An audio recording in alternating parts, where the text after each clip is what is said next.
dengar dari saudara-saudara kita yang dari Islam mengatakan bahwa batu Hajar Aswad itu asalnya dari surga atau dari langit. Nah, kali ini kita akan komparasi dengan tulisan salah satu bapak gereja yang sangat dihormati oleh gereja Ortodoks Timur, Bapak Ibu, yaitu Yohanes dari Damsyik atau Damaskus, atau yang disebut dengan John of Damascus. Seperti apa yang dia tuliskan tentang batu yang ada di Ka'bah itu?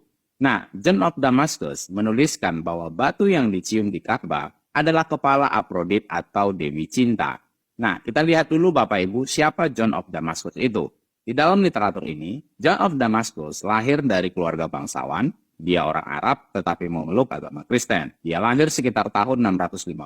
Setelah mengabdi bersama ayahnya melayani khalifah, ia pensiun sekitar tahun 700 dan pergi ke biara Saint Sabas dekat Yerusalem. Setelah ditabiskan menjadi imam oleh Yohanes Patriark Yerusalem tahun 705 sampai 735, ia mengabdikan dirinya untuk mengajar, berkhotbah, dan melanjutkan penulisan berbagai jenis karya-karyanya. Dia meninggal dunia pada usia lanjut sekitar tahun 750 dan sangat dihormati oleh gereja Bizantin dan mulai dihormati di abad ke-12 juga di gereja Latin. Nah, dari tahun kelahiran John of Damascus, kita bisa lihat sendiri Bapak Ibu bahwa John of Damascus itu sudah duluan ada dibandingkan dengan At-Tabari dan Al-Qurtubi.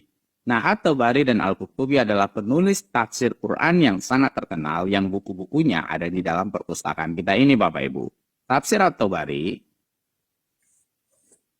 Tafsir ini Bapak Ibu diperkirakan ada tahun 922 Masehi. Tafsir Tafsir ini diperkirakan ada tahun 1273 Masehi. Nah, John of Damascus tentu sudah ada jauh sebelum Ibnu Katsir menuliskan tafsirnya. Tafsir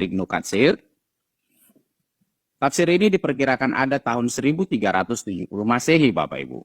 John of Damascus tentu sudah ada jauh sebelum Jalalain menyelesaikan tafsir Qur'annya. Tafsir ini ada diperkirakan tahun 1460 Masehi sampai 1505 Masehi, Bapak Ibu. Dan tentu tulisan John of Damascus lebih tua dari semua tafsir Al-Quran yang kita miliki dalam perpustakaan ini, Bapak Ibu.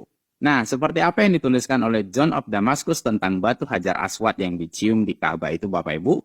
Kita akan lihat di dalam literatur ini. Di dalam The Fathers of the Church, Saint John of Damascus, dalam tulisannya, ada juga tahyul kaum Ismail yang sampai hari ini masih berlaku dan membuat manusia terus melakukan perbuatan yang salah karena merupakan cikal bakal antikristus. Mereka adalah keturunan Ismail, lahir dari Abraham dan Hagar, dan karena alasan inilah mereka disebut Hagarins dan keturunan Ismail. Mereka juga disebut Sarasen yang berasal dari Saras ini, yang artinya adalah yang dimiskinkan oleh Sarah. Karena apa yang dikatakan Hagar kepada malaikat, Sarah telah menyuruhku pergi dalam kemiskinan. Perhatikan, mereka dulunya adalah penyembah berhala dan menyembah bintang, fajar, dan Afrodit, yang dalam bahasa mereka disebut kabar, yang artinya agung. Dan sampai masa Heraklius, mereka adalah penyembah berhala yang hebat. Sejak saat itu hingga saat ini, seorang nabi palsu bernama Muhammad telah muncul di tengah-tengah mereka. Orang ini setelah secara kebetulan menemukan perjanjian lama dan perjanjian baru, dan juga tampaknya setelah berbincang dengan seorang biarawan Arianisme, merancang ajaran sesatnya sendiri. Kemudian, setelah menyindir dirinya sendiri ke dalam kebaikan orang-orang dengan menunjukkan kesalehan, dia menyampaikan bahwa sebuah kitab tertentu telah diturunkan kepadanya dari surga. Dia telah menuliskan beberapa komposisi konyol dalam bukunya itu, dan dia memberikannya kepada mereka sebagai objek penghormatan. Mereka selanjutnya menuduh kita sebagai penyembah berhala karena kita menghormati salib, dan hal itu mereka benci. Dan kita menjawab mereka, kalau begitu, bagaimana mungkin kalian mau mengusap batu yang ada di Ka'bahmu, lalu mencium dan memeluknya? Lalu ada pula yang mengatakan bahwa Ibrahim atau Abraham berhubungan dengan Hagar di atas batu itu. Namun ada juga yang mengatakan bahwa Abraham mengikat unta ke batu itu ketika hendak menyembelih Ishak. Dan kita menjawab mereka, karena kitab suci mengatakan bahwa gunung itu berputar dan terdapat pohon-pohon yang darinya Abraham menebang kayu untuk peristiwa pembunuhan yang mengerikan itu dan menaruhnya di atas Ishak, dan kemudian dia meninggalkan keledainya bersama kedua pemuda. Mengapa kalian berbicara omong kosong? Karena di tempat itu tidak rimbun dengan pepohonan dan tidak ada jalan bagi keledai. Dan mereka malu. Namun, mereka tetap menegaskan bahwa batu itu adalah milik Abraham. Lalu kita berkata, biarlah itu menjadi milik Abraham seperti yang kalian katakan dengan begitu bodohnya. Lalu, hanya karena Abraham bersetubuh atau berhubungan dengan seorang wanita, atau mengikatkan seekor unta pada batu itu. Kalian tidak malu untuk menciumnya, namun kalian menyalahkan kami karena menghormati salib Kristus yang dengannya kuasa setan dan tipu daya iblis telah dihancurkan. Perhatikan, batu yang mereka bicarakan ini adalah kepala Afrodit yang biasa mereka sembah yang mereka sebut kabar. Bahkan hingga saat ini, bekas ukiran tersebut masih terlihat jelas oleh pengamat yang cermat. Nah, terlihat jelas Bapak Ibu bahwa 2 kali dalam tulisannya seperti yang saya sudah tunjukkan tadi, John of Damascus menuliskan bahwa batu yang diusap dan dicium yang ada di Ka'bah itu adalah kepala Afrodit.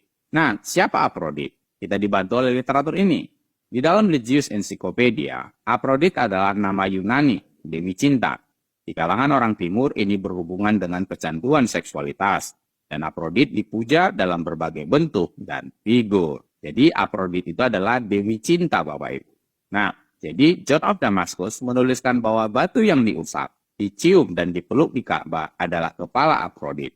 John of Damascus adalah orang Arab yang hidupnya dekat dengan zaman Muhammad, Nabi junjungan saudara kita yang dari Islam. Islam di zaman John of Damascus mengatakan bahwa batu itu adalah milik Abraham, di mana Abraham pernah berhubungan dengan Hagar, yang mungkin maksudnya adalah berhubungan intim atau berhubungan seksual dengan Hagar di atas batu itu. Walaupun ada yang lain mengatakan bahwa Abraham mengikatkan untanya pada batu itu. Padahal Abraham tidak naik unta Bapak Ibu. Abraham naik keledai.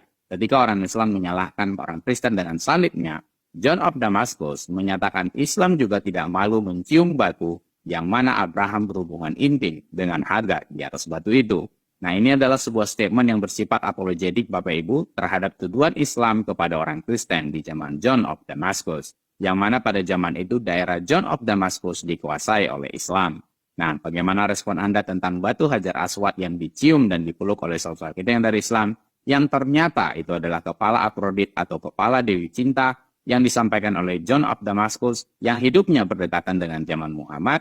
Silakan tuliskan komentar Anda untuk itu. Demikian yang bisa saya sampaikan Bapak Ibu. Semoga menjadi berkat dan menambah pengetahuan dan wawasan kita semua.